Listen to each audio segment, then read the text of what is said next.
What's going on? How's everybody handling the coronavirus right now? Drop it down in the comment section. Let me know. Yeah, it's been a while since I put up a video, and I was thinking I'll address one of the questions that I had some time ago. What style of photography to use. But first, this little doggo needs water. Hey, you need water, Winter? Here.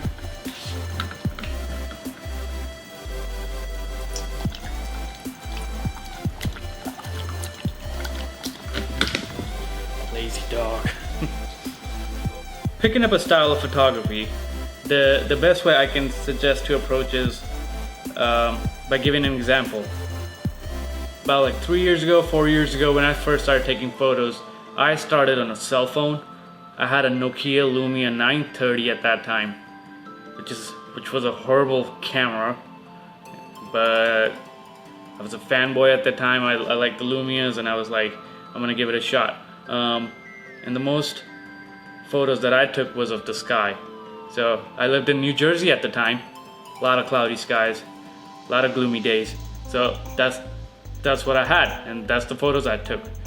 Now, where I'm posting those photos at that time was Instagram, and I saw my grid start looking a lot blue. And that's something you see in a lot of Instagrammers. They try to keep a consistent grid with photography, and I kind of like that aesthetic too. I'm a designer at the heart, so I wanted that aesthetic, and my grid was looking a lot blue, and I liked it. I was like, great.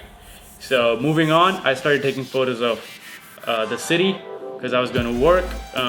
That's in the morning, and a lot of the city is gray. It's dark, it's gray, and it's gloomy. So again, my photos started going a little monotonous and more into black and whites and stuff like that. So I went into that direction, and eventually I started taking sunrises and sunsets, because again, that's the time I'm going to work, and that dictated my style. So from skyscapes to urbanscapes to sunsets and sunrises, that's the style of photography. So my suggestion would be that you try to do what you have available and try to stick to it. The more you stick to it, the more you can develop that style, the more you can get better at it. And there you have it. I need a cup of coffee, and let's do a second tip after that. What do you say?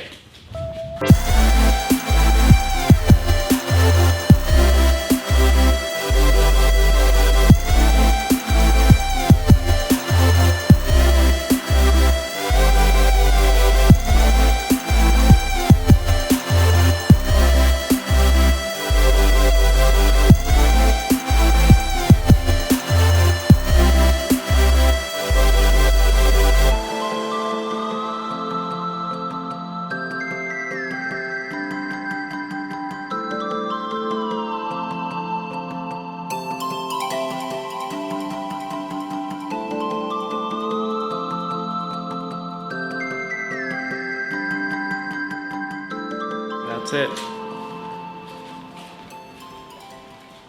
Midday caffeine's ready. Hey Winter, you wanna go outside? Let's go, come on.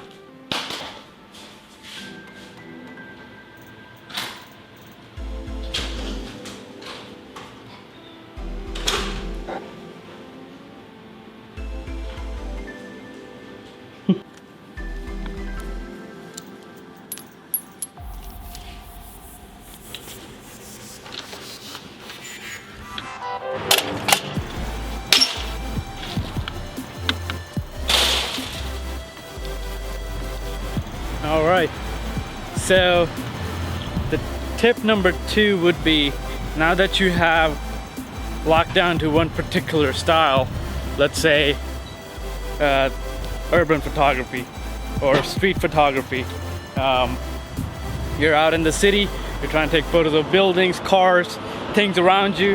How can you make them better? You want to know the secret? The secret is sticking to one type of setup. So the way I did it was, when I got my first camera, I had a kit lens with it, which was good, but then I bought a $150 lens. So I got this lens that was 25mm focal length.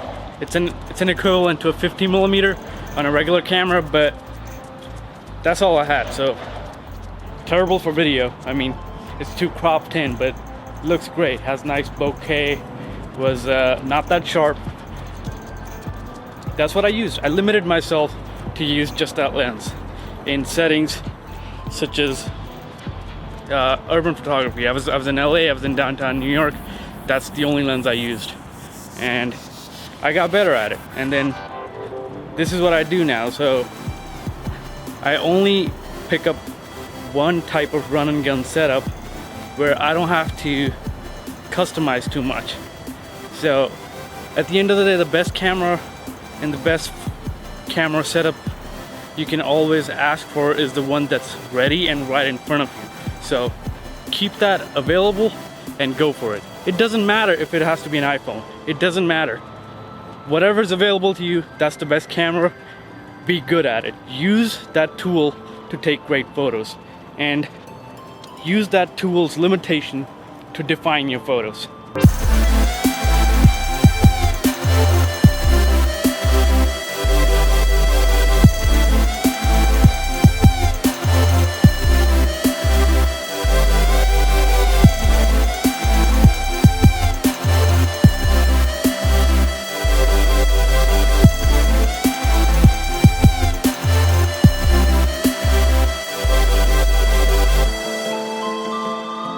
Let me know what you guys think of this video and these tips. If they help you, just hit a like, drop down some comments, and I'll see you in the next one. Peace out.